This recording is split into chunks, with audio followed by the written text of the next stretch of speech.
नमस्कार, प्रभात साक्षी देख रहे हैं आप। मैं हूं आपके साथ अंकित सिंह। वक्त संसद डायरी का है। संसद का शीतकालीन सत्र चल रहा है। हालांकि आज भी चीन के साथ झड़प को लेकर संसद में भारी हंगामा हुआ।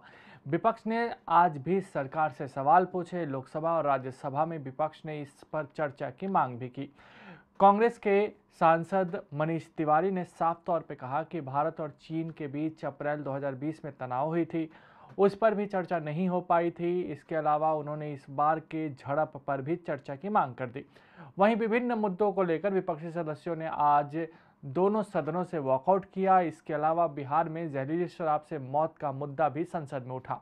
वहीं आम जनों के लिए वित्त मंत्री निर्मला सीतारमण ने बड़ी राहत की बात कही है। उन्होंने कहा है कि महंगाई को काबू करने की सरकार लगातार कोशिश कर रही है। आपको बताते हैं कि आज संसद के दोनों सदनों में क्या कुछ हुआ है। संसद में कांग्रेस सहित विपक्षी दलों के सदस्यों ने बुधवार को अरुणाचल प्रदेश के तवांग सेक्टर में भारत और चीन के सैनिकों के बीच पिछले दिनों हुई झड़प के मुद्दे को फिर से उठाया और इस पर चर्चा कराने की मांग की। दोनों सदनों में इस मुद्दे पर चर्चा की अनुमति नहीं मिलने पर विभिन्न विपक्षी दलों के सदस्यों ने वॉकआउट किया। राज्यसभा में विपक्ष के नेता मल्लिकार्जुन खड़गे ने शून्यकाल में चीनी अतिक्रमण के मुद्दे पर चर्चा कराने की मांग की थी। राज्यसभा में बुधवार को उस समय सदस्य अपनी हंसी नहीं रोक पाए जब जनजातीय कार्य मंत्री अर्जुन मुंडा ने कहा कि वह अर्जुन है तथा अर्जुन एवं एकलव्य का संवाद एक नए तरीके से प्रारंभ होगा। उन्होंने एकलव्य आदर्श आवासीय विद्यालय के संदर्भ में ये बात कही है। वित्त मंत्री निर्मला सीतारमण ने बुधवार को कहा कि वर्तमान वैश्विक परिदृश्य में भारतीय अर्थव्यवस्था दुनिया की विभिन्न उभरती अर्थव्यवस्थाओं की तुलना में मजबूत है एवं दबाव झेलने में समर्थ है तथा सरकार राजकोषीय घाटे, महंगाई और भारतीय मुद्रा को स्थिरता को लेकर प्रतिबद्धता से काम कर रही है। केंद्रीय सूचना प्रौद्योगिकी मंत्री अश्विनी वैष्णव ने दिल्ली स्थित अखिल भारतीय आयुर्विज्ञान संस्थान के सर्वर पर हुए साइबर हमले की पृष्ठभूमि में बुधवार को कहा कि साइबर सुरक्षा सुनिश्चित करने के लिए बहुआयामी स्तर पर काम चल रहा है और कई कदम भी उठाए गए हैं। वाणिज्य एवं उद्योग मंत्री पीयूष गोयल ने बुधवार को कहा कि देश में मान्यता प्राप्त स्टार्टअप्स की संख्या वर्ष 2016 की 452 से बढ़कर 2022 में 84,012 हो गई हैं तथा भारतीय स्टार्टअप्स का भविष्य उज्जवल है।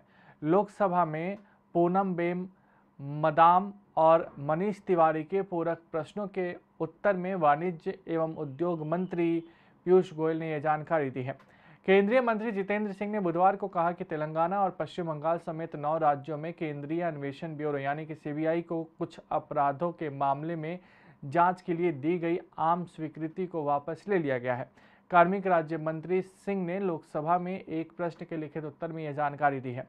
महिला एवं बाल विकास मंत्री स्मृति ईरानी ने बुधवार को राज्यसभा को बताया कि गोद लिए गए 200 बच्चों को उनके अभिभावकों ने लौटा दिया है।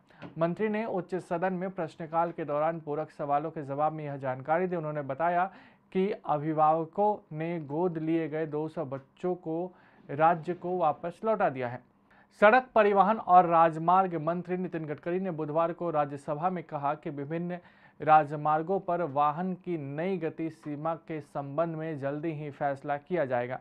गडकरी ने राज्यसभा में प्रश्नकाल के दौरान एक पूरक सवाल के जवाब में यह जानकारी दी है।